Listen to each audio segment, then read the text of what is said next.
Hello, my name is James Catchman. I'm the team captain of Robotics team, FTC Robotics team 4218, the Labview Knights, and I'm going to be going over some quick tips and tricks on how to actually repair servos that are busted.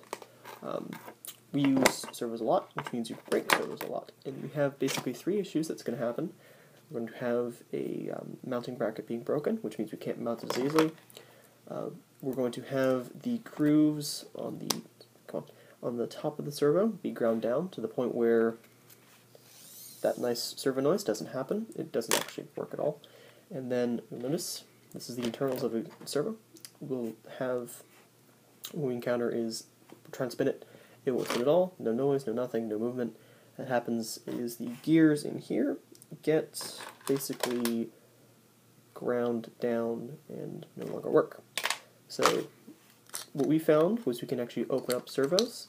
If we have multiple broken servos, we can cannibalize enough working parts to actually make a complete working servo. A quick note, there is actually, these are all high-tech servos. What actually happens is there is two generations of servos, old ones and new ones. There's some slight differences. They're mostly compatible. Actually, they're not mostly compatible, but they do have compatible parts. But you do need to know how to tell the difference. The back plates are different, the top covers are different, and then the internals are different. The screws on the back are the same, and the actual gears are the same. Quick tip, always take a picture of how this layout works on the servo, because if you're going to disassemble this to change out broken gears, you're going to forget it. You're going to want to take a picture so you have a reference to actually work it out. So first thing first, this is a working servo. It's actually the combination of two other broken servos that were cannibalized. You notice it says fixed, although that's reversed. Anyway, to always start, it's already disassembled. You're going to unscrew the 4 screws, here, here, here, and here. We always use jeweler's screwdrivers. These are from Radio Shack, but you can buy them wherever. The screws on servos are Phillips head. With the older servos, you're going to see this. This is the circuitry, then the motor is going to be underneath. With the newer servos, you're going to see the circuitry right here, the motor right here, and then a little screw right in there, that little hole. Unscrew that, you can pop that open, and the transmission will pop off. All those nice gearing, all that will basically fall off, and then you can fix it, put it back together, screw it back together, whatever. With the older ones, you simply basically pull this off. Just a little bit of force, it'll come undone, then you can just take it out. The simplest fix is for a broken mounting bracket. This is an older one. You can tell the difference between older and newer mounting bracket, tops, sorry. The older has a small little, let me see if I can catch the light, small little bar that goes just from here to here. It doesn't go all the way to the end, and it's on this side and this side. It doesn't act as structural support.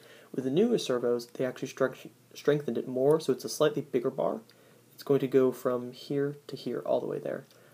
They don't fit the same sizes. This is an older one, this is a new top. You'll notice the top doesn't actually extend through the hole. Whereas if I take an older one on an older one, that's the part you need. If this section right here is worn down, you can actually pop this open, take a working one, basically, not a new one. Why'd you buy a new servo to break open? Anyway, take a working one and then pull this apart, put the new one in, and then just reconstruct it, and then put a top on and screw it down together. I do believe they are the same between old and new. You can use the same gears and the same parts. We have had worn down one of these, which we replaced with working ones, and it helps. And then the easiest one is we have a broken cover. Here we go. And then we would take the broken cover off the servo. We put the new cover on the servo. We put the cover back on. You can see these are the screws that go in. There's 4 of them. I usually have like a little tub to keep all those tiny bits and pieces so I don't lose them. And then you'd screw it back in, and then it would work. Always function test, just in case. And then the hardest one to replace, because this requires you to actually know the material workings of the servo, is if you have, say, the broken gear. I already showed you a broken gear. Here it is again. If I wanted to replace that, I would either pop this out, if this is an older one, so I'd either pull it out with my hands, which I'm not going to do right now because that one works, so I'm not going to break it. Or if I have a newer one, I would, again, unscrew that little divot right there. All the gears would come out. I would take a working thing, cannibalize from another broken servo, reconstruct it, put it back together, seal it back up, and then go along my merry way. I cannot speak tonight. Yeah. Again, quick tips: always have the little bucket so you don't lose your pieces. We usually label our servos as well. This one says bad, although it's reversed. And then, since the one is fixed, it has fixed. Helpful. So you keep track. Always. This is the fixed one. I'm going to reassemble it, and then just to show you how, basically. It's going to have, make sure this is an old one, it's going on an old body. The base plates, the newer ones, the older ones are just flat, and then the newer ones have a slight bit on one end. That's to indicate that there's a slot inside of it. You can see that right there.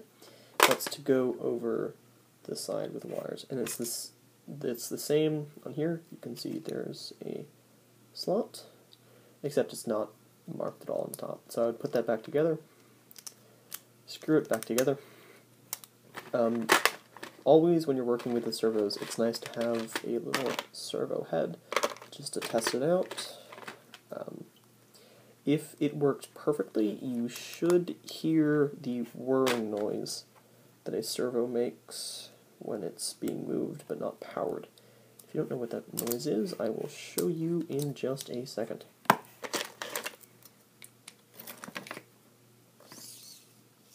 That noise.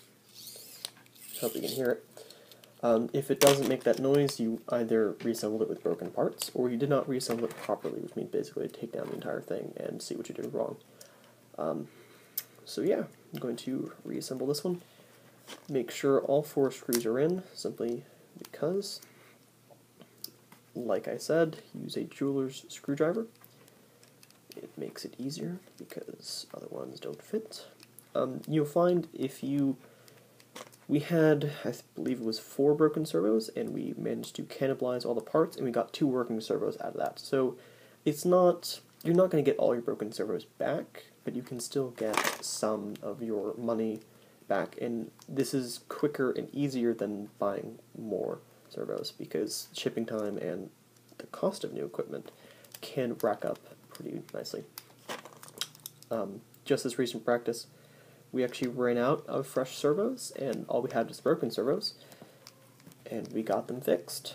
So instead of having to go out and buy more servos and wait for them to arrive when it's really close to competition, we just took older servos, fixed them up, and they work perfectly fine. You can also, if you really feel like it, take open the servo, and add more lube, but we've never really had an issue with that. And here is our freshly reassembled, if I can get this, I'm trying to do it within the video time limit, freshly reassembled servo. I do recommend you keep a track of which servos are new, which servos are reconstructed, and which servos are just plain broken. It's easier that way, and you're less likely to put on a broken servo onto the bot, which I've done several times. It's not fun. So there you go. If you have any questions, comments, or would like to know more about how you can possibly fix servos, go ahead and contact me. I hope this was a very instructional video, and hope you learned a lot. Good luck with your robot.